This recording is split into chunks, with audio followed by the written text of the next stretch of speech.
So we're here this morning. It's pretty early, so I'm going to be quiet, but we're on a new project and I'm committing to a new saga here. We're going to be starting a bathroom demolition and renovation, and I'm going to be documenting it all the way through every single day. Right here, we've got our drop sheets up. You can see that we're ready to go.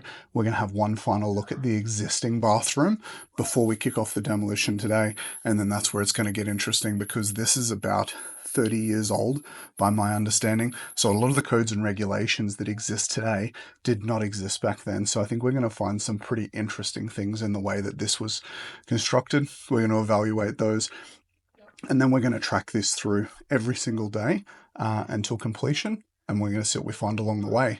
So hope you enjoy. Let's get into it.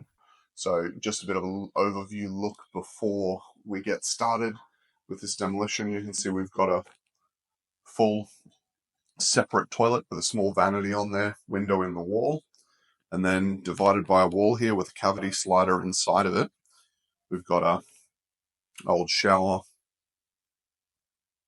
vanity, cabinets on the wall, built-in bathtub, floor drains in both.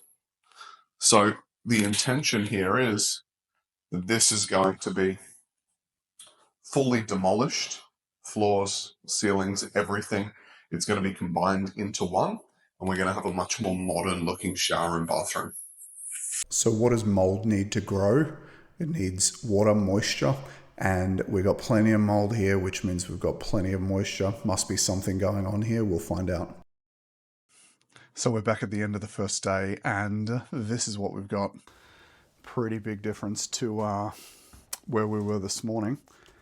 Everything's been completely stripped out. Let's have a closer look. So all our wall lining's completely removed. If we look up, our ceiling plasterboard completely removed. And we're back to frame here. Now, the intention is, I think probably tomorrow, is to pull out our existing floor here. This is some variant of yellow tongue. Let's have a closer look there. And that's just not suitable anymore. It's deteriorated and also can be considered non-compliant by current standards. So our builder's adamant that he wants to pull this out, which I think is a good call. Going to replace it with some CFC. So that's what we can expect tomorrow. But time to have a good look at what we've found here today. So I think the obvious place to start is our shower area. You can see we've got our plumbing still remaining in the wall here. So I was expecting to find things a little bit different, but I think the thing that I was most surprised about is what this drain looks like here. We have absolutely no puddle flange. Our waterproofing, which has been stripped off, you can see some here, which hasn't been stripped off yet. It extended across our chipboard flooring here, something equivalent to a yellow tongue, and it just terminated on the side of our drain pipe. So what that means is any water that did make its way down to this level, it was going to be completely trapped there. And as we talked about previously, mold grows in the presence of moisture.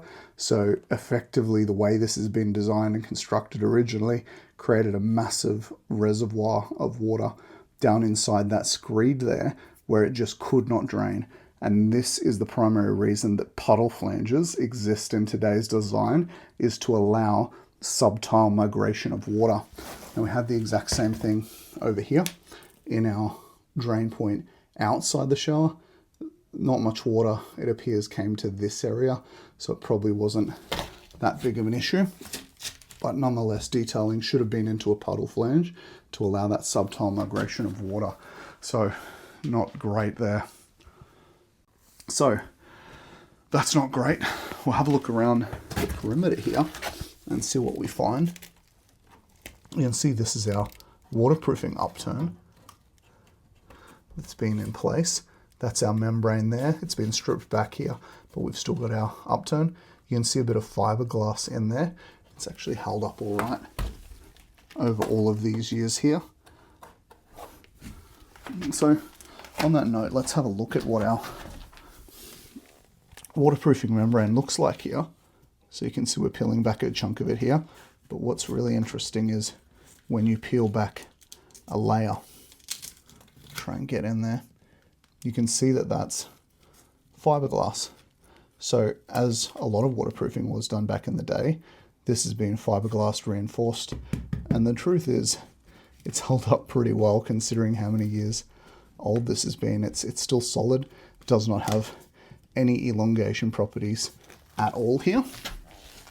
But that's just what the technology was back then. So to have something that created a impermeable barrier and lasted this long, I'd say that's a bit of a win really, but that doesn't mean that we're not well overdue for a replacement here. So if we look back this way, you can see there's still a little bit of tiles to be demolished over there. Here's our cavity slider.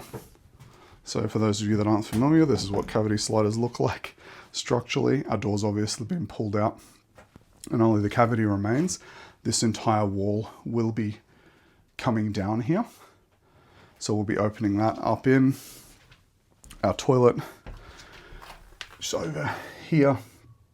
That'll be being relocated slightly. But now we're looking at this location where the bath was this morning, if we can flash back to that. And I was very interested to see, based on the state of the bath and the cracking and the less than ideal detailing, how much water, mold, moisture damage, that sort of thing existed underneath here. And we've actually found very little evidence. So I'll tell you what we did find. You can see right here, that's a red brick. So our bath was actually supported by brick, and you can see the mortar, the residual here, there's a piece of a brick. It's actually been in place there, so that was interesting to know. Same down on this end. And then what else I was able to see, and you can see this is still waterproofing in place here.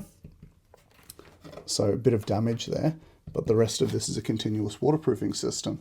Now, one thing I found particularly interesting is you can see the residual here. There was a pipe coming through here which drained our bath, and the waterproofing just turned up and around it. So while we did have a bund underneath this bath, if water ever did get into there, there was absolutely no way for it to escape. So it's a small miracle given the situation and the style of bath that we actually haven't seen any water making its way down there and then being completely trapped. You can see our residual of our upturn around the perimeter there, the waterproofing onto our FC sheets, it looks like. And then another important thing is you see we've got our steel backing in the corner. Now this is something that's still written into our standards today, but we don't see it very commonly used as a reinforcing for these corner junctions like that. Same thing over on our wall sheets here. Residual, so this looks like good old FC sheeting on the walls here, so a little bit better than plasterboard, which was nice to have. Probably one of the reasons why it's held up so well. So not much action on the windows yet. I guess they'll probably stay in for a little while. The other thing which is pretty interesting is this bit of a flashing here. Now admittedly I don't really understand what that was doing. Nice bit of little snake skin here. So if anyone has any thoughts on why this exists, I'd be interested to know a bit more about that. So all in all, I'm pretty impressed at how this bathroom's held up over the last 30 years. Not seeing any real significant signs of moisture deterioration of any structural elements here, any mold or fungus growth or anything like that. I thought there might have been under our bathtub. I thought there might have been in our shower area, but it's really very minimal. Everything's held up really well. Nonetheless, time for a change, bring it up to standard. We'll check back in tomorrow.